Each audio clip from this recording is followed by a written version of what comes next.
देता हूँ. म्हणून इथे बसलेल्या तमाम आई वडिलांना सांगते, परिवर्तन आपल्या भाषणाने कीर्तनाने होणार नाही. त्यासाठी मेहनत घ्यावी लागेल. नाही मी करूच शकत नाही, मी गरीब आहो. अरे गरिबी ही चालून आलेली संधी आहे श्रीमंत होण्याची.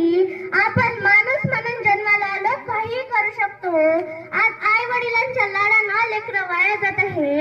आज आईच म्हणते पोराला, बाळा तू एसटीत पुढे बसू नको, तुला काही लागलं नाही पाहिजे. तू मागून बसू नको, तू ड्रायव्हर कडून बसू नको, तुला काही झालंच नाही पाहिजे. तू मंदात बस असे डोक्यावर चढून ठेवले आणि म्हणते शिवाजी जन्माला येत नाही.